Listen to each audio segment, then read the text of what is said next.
Hi, Francis. How are you? Good. How are you? Doing great. I said this to Nina, and I didn't make myself clear in the beginning, so I will with you. I'm a millennial who obviously grew up reading these books and watching these movies. And so when I first heard, a book and movie focusing on snow, I was like, I don't know how that's going to work. But I'm obsessed now with snow for better or worse.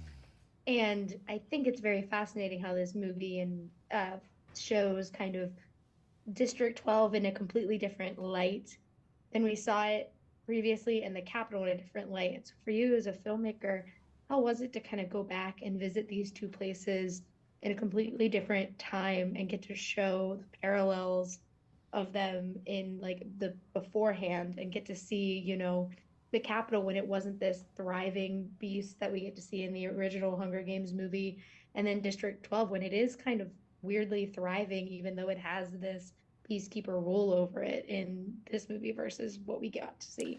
Yeah, I mean, honestly, when I read this, I thought this is like a real opportunity to kind of reinvent the world a little bit and to do something completely different and not just copy Mhm. what we had done before. I mean, you certainly want to kind of nod to what Panem is going to become, whether it's District 12 Mhm. or the Capitol, but we knew it was basically a period piece to the original films.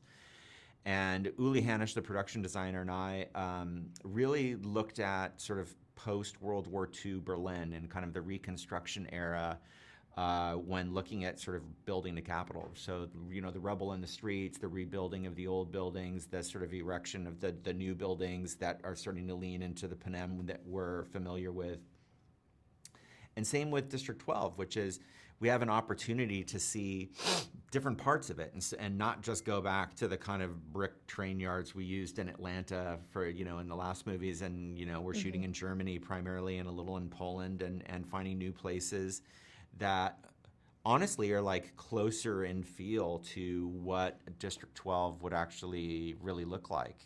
So it was great to do that. But I think part of the fun of all of this is really just seeing the origins of everything, right? You're getting to see the origins not only of Snow as the villain and a character, but the origins of the hanging tree, the Mhm. origins of certain behaviors, like the little curtsy bow that Lucy Gray does in the beginning that you've seen Katniss do. Getting a sense of who Tigress is and the relationship with Snow, knowing who she becomes in Mockingjay 2 when you meet her, right? And so you can Mhm. now go back to those original movies after seeing this, and things will take on completely different meanings having seen and gone through this journey. Yeah, and I do love within this movie alone, like there's such like a nice, there's so many moments that are so cool to kind of dive into. Because I love like Tigress has a line when she talks about his eyes and to hear it kind of come back at the end and you know what she means. It's just like, oh no, like she had such hope that is just like trashed by the end of this movie. And so when you are getting to dive into this villain and get to see kind of the hope just die with like his origin into like the villain that we do know so well from the movies. What was the fun of getting to just like see the destruction of Snow and into the monster that we eventually will get to see? What was the fun for you as a filmmaker? Well, I think the fun was on different levels. One is I love, villain origin stories. I like the Hmm. stories where people break bad. I think they're just fascinating, fascinating stories. So that was great. The challenge, right, is that we had to make sure we could get an audience behind him and to empathize with him and to root for him and to root for the relationship for as long as possible, Hmm. knowing that he's the villain. Um, and he's not a victim. We're not doing the Joker where you sort of feel bad for the guy, but you want to get Hmm. people behind him, which I think we did. The trick is that alongside of that, you have to have the breadcrumbs and the layers of his ambition, his greed, the need for power, the darkness that's in. Like you have to feel all of that is there, so that when you see him turn, which I think everybody's waiting for and is very satisfying, it feels believable and truthful and honest.